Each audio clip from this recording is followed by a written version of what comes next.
1 verses 16 says, Paul is saying, I am not ashamed of the gospel of Christ. रोमी 1:16 पौलुस कहते हैं, मैं शर्मिंदा नहीं हूँ मसीह के सुसमाचार से, For it is the power of God unto salvation. क्योंकि वो परमेश्वर का सामर्थ्य है उद्धार के लिए। For in it the righteousness of God is revealed from faith to faith. क्योंकि इसमें परमेश्वर की धार्मिकता प्रकट होती है विश्वास से विश्वास तक। Amen. And we did a series on righteousness to tell you that the day you believed in Jesus, you were made right in the sight of God. You were made righteous. और हमने धार्मिकता पे शिक्षा की थी कि जिस दिन आपने यीशु मसीह को ग्रहण किया, उस पर विश्वास किया, आप परमेश्वर की नजर में धर्मी हो चुके हो। But लेकिन after that, Bible says, उसके बाद बाइबल कहती है in Romans 1:17, it says, just or the righteous shall live by faith. रोमी 1:17 में बाइबल कहती है जो धर्मी हो चुके हैं अब उन धर्मी लोगों को विश्वास से जिंदगी जीनी है। That means, इसका मतलब if you don't understand faith, अगर आप विश्वास नहीं समझते, you will struggle all your life. तो जिंदगी भर समस्या होगी। Either you will give that credit to God or you will give that credit to Satan. या तो आप उसकी बढ़ाई जो समस्या होती है या तो उसके लिए परमेश्वर को दोष देंगे या फिर शैतान को दोष देंगे फिर। But the Bible is saying, लेकिन the Bible just shall live by faith. जो धर्मी है वो विश्वास से जिंदा रहेगा। Not only we live by faith, the Bible says we walk by faith and not by sight. केवल विश्वास से जिंदा नहीं, लेकिन बाइबल कहती है कि हम जो दिखता है उससे नहीं, लेकिन हम विश्वास से चलते हैं। So many Christians, they live by their feelings. बहुत सारे मसीही लोग क्या महसूस करते हैं उसके मुताबिक जिंदगी जीते हैं। I don't feel like going to church. मुझे मन नहीं कर रहा चर्च जाने का। I don't feel like reading the Bible. Bible पढ़ने जैसा महसूस नहीं हो रहा। I don't feel like praying. प्रार्थना करने का मन नहीं हो रहा। Well, if you live on your feelings will kill you. अगर अपनी भावनाओं के भरोसे जिए तो भावनाएं आपको मार देंगी। Amen. Are you getting what I'm saying?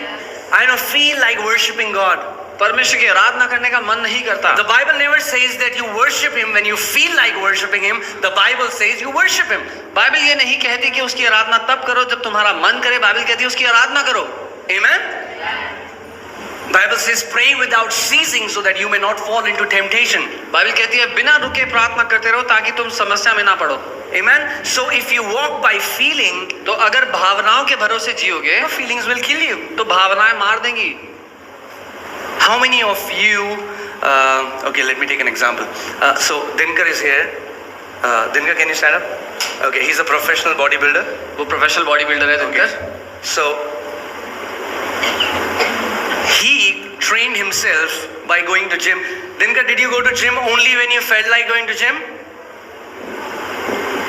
So उसने अपने आप को प्रशिक्षित किया जिम जा करके। क्या वो सिर्फ तब गया जब उसका मन करा कि आज मैं जिम जाता हूँ?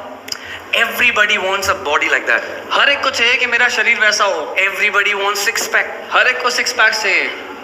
Am I right or am I wrong? सही कह रहा हूँ गलत कह रहा हूँ? Every girl wants to be in perfect shape. हर एक लड़की को परफेक्ट शेप में होना है। Every boy wants to play guitar. हर लड़के को गिटार बजाना है। Why doesn't it happen? ऐसा होता क्यों नहीं है?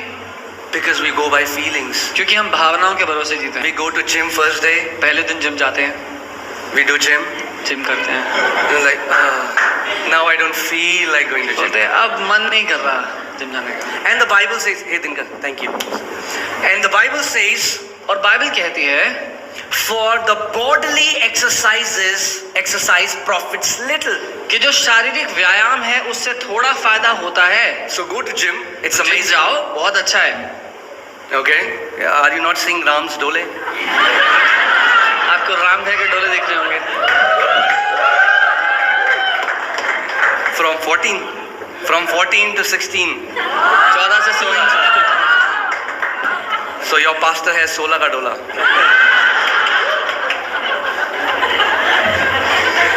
Hallelujah. But that means going there even when you don't feel like going to. लेकिन इसका ये मतलब है कि वहाँ जाना जब मन नहीं कर रहा है तब भी। When your flesh says, रहने दे आज बहुत थक लग रही है. जब आपका शरीर मना कर रहा है थकावट के कारण। But you have a goal. लेकिन आपके दिमाग में You have a picture. एक तस्वीर है। And you say, no, if I want to achieve that, और आप कहते हो अगर वो तस्वीर चाहिए मुझे, then I will not live by feelings. तो मैं क्या महसूस करता हूँ उसके भरोसे नहीं जीऊंगा। Amen. Because if you live by feelings, your feelings will kill you. क्योंकि अगर इनके भरोसे भावनाओं के भरोसे जिए तो वो मार देगी। Amen. Feelings are deadly. भावनाएं खतरनाक होती हैं। Amen. And in the same way, you have a spiritual stature. और उसी तरह से एक आत्मिक कद काठी आपके पास है। Okay? The Bible says we are growing into the stature of Christ. Bible कहती है हम यीशु मसीह के डील डॉल में बढ़ रहे हैं। Some people say, I cannot read Bible. कुछ लोग कहते हैं मैं बाइबल नहीं पढ़ सकता। क्यों, हाथ बंधे हैं क्या आपके? It's just an excuse. सिर्फ बहाना है। मैं मन ही नहीं करता। Go pick up your Bible and read it. जाओ बाइबल उठाओ पढ़ लो। What's stopping you? क्या रोक रहा है? Satan comes in your room. He ha. तुझे मैं बाइबल नहीं पढ़ने दूंगा. If you are that person, then you need to renew your mind. ऐसा तो किसी के साथ नहीं होता कि शैतान आके आपके हाथ पकड़ लेता है। अगर होता है तो आपको मन में करने की जरूरत है। Guys, are you getting what I'm saying? आप समझ रहे हैं मैं क्या कह रहा हूँ? If you want to be a champion, अगर आप महारथी बनना चाहते हो then you don't have to live by your feelings. तो भावनाओं के भरोसे मत जियो। And majority of church lives by feelings. और ज्यादातर कलीसिया भावनाओं के भरोसे जिंदगी जीता है। Majority of church don't know the power of fellowship. ज्यादातर कलीसिया को संगति की क्या शक्ति है वो नहीं पता।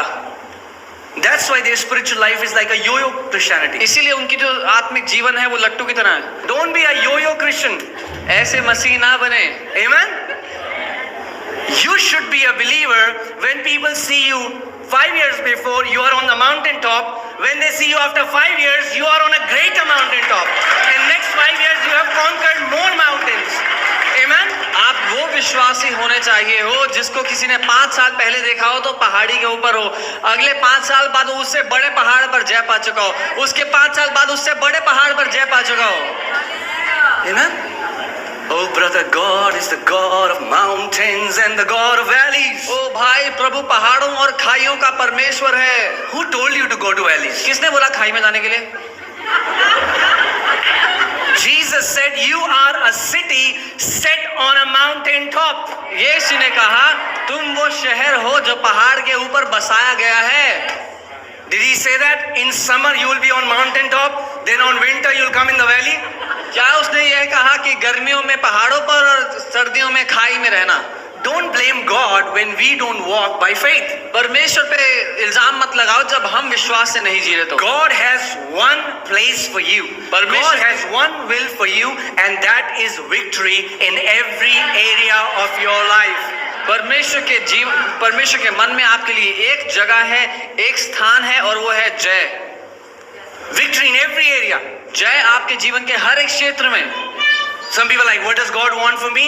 कुछ लोग पूछते हैं परमेश्वर मेरे जीवन से क्या चाहता है? God wants you to thrive in every area. वो चाहता है कि अपने जीवन के हर एक क्षेत्र में आप उन्नति करते चले जाओ। That means you have amazing relationships with your family members. इसका मतलब आपके रिश्ते बहुत अच्छे हों आपके परिवार के साथ। That means you are thriving in your finances. आपके पैसे में आप खूब सफल हों। That means you are emotionally thriving. अपनी भावनाओं में आप सफलता पाएं। You are healthy in your body. अपने शरीर में स्वस्थ हों।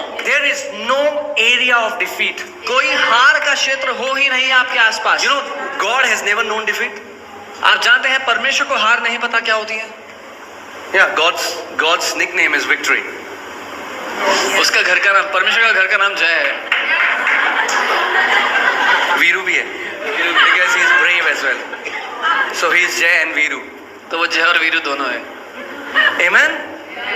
And that's why Bible says in 1 John 5:4 that everyone who is born out of God overcomes this world. God has only produced world overcomers. इसीलिए पहला यूहन्ना 5:4 में उसका वचन कहता है जिस किसी ने परमेश्वर से जन्म लिया है वो इस दुनिया पे जय पाता है। परमेश्वर ने केवल इस दुनिया पर जय पाने वालों को ही जन्म दिया है। Come on, turn to your neighbor and say, you are an overcomer. अपने पड़ोसी को बताएं तुम जयवंत हो। Me? मैं? Some people like me. कुछ लोग हैरान है मैं? Yes, you. हाँ आप। Come on, turn to your neighbor and say, you. अपने पड़ोसी से कहें आप। But I don't feel like I walk in victory. लेकिन मुझे ऐसा लगता नहीं कि मैं जय में जीता हूँ। You don't have to feel it. महसूस नहीं करना है। God never says feel it. He said believe it. परमेश्वर ने कभी नहीं कहा महसूस करो, उसने कहा विश्वास करो। Amen. You don't have to feel it. महसूस करने की जरूरत ही नहीं है। Do you feel your brain? अपना दिमाग महसूस होता है किसी को? You don't have to feel it. महसूस करने की चीज You have to believe it. मानना है बस। Okay? I always said it. God has said it. मैं हमेशा ये कहता हूँ, परमेश्वर ने बोल दिया है। Come on, say this after me. God मेरे has साथ said बोलो, it. परमेश्वर ने बोला है, I have believed it. मैंने मान लिया है, And that settles it. और मामला खत्म। Amen? You don't need to take your opinions from Bua and Masi and Chacha and Pupa and Tao and your friends because they will mess up. आपको आसपास के लोगों की राय लेने की जरूरत नहीं है आपके बारे में कि आप कौन हो। परमेश्वर ने जो बोला है उतना ही मामला खत्म है उतने में। Amen? Let God's word be the final verdict in your life. परमेश्वर का वचन आपके जिंदगी का सबसे बड़ा अधिकारी हो आपके लिए क्या कहता है। If he is saying that anyone who is born from me are overcomers, then it means you are overcomers, whether you feel it or you don't feel it. अगर वो कहता है जिस किसी ने मुझसे जन्म लिया है वो जयवंत है, तो आपको महसूस होता हो चाहे ना होता हो, आप जयवंत हो। Amen? Come on, say this after me. I am an overcomer. मेरे साथ बोलो, मैं जयवंत हूँ। Now, if you believe it, then you will change the way you say it. अगर आप मानते हो इस बात को अपने दिल से, तो जिस तरह से कहते हो वो बदल जाएगा अपने Of your life.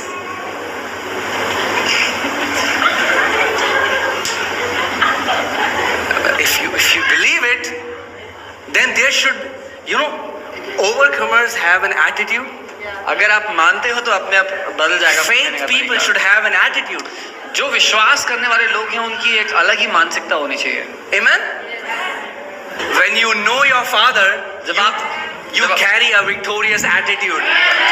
जब आपको पता है आपका पिता परमेश्वर है, तो आपकी जो सोच है, जो आपका जीवन जीने का तरीका है, वो जयवंत होगा। Look at how Jesus used to talk.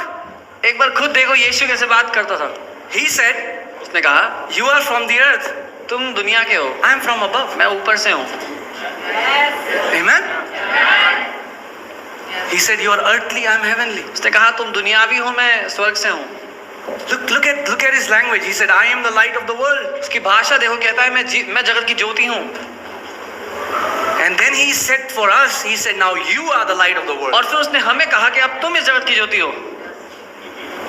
And that's the most strangest thing I have seen in the church, where light is afraid of darkness. और ये सबसे हैरान कर देने वाली बात जो मैंने कलीसिया में ही देखी है, केवल जहाँ पे ज्योति अंधकार से डरती है। The light is sitting in the room. जो रोशनी, जो ज्योति है, वो कमरे में बैठी हुई है। और गर्मियों में इलेक्ट्रिसिटी कट, और लाइट चली गई गर्मी में। Light Singh, mummy, you are the light, man, light. आप ज्योति हो, Behave जगत like की light. Know that you are light. ज्योति की तरह जियो। Amen. If God opens your eyes, अगर परमेश्वर आपकी आंखें खोल दे, the demons are saying, mummy, तो दुष्ट आत्माएं चिल्लाती हैं आपको देख के, this person has known his identity. कि इसको मालूम हो गया ये कौन है। Amen.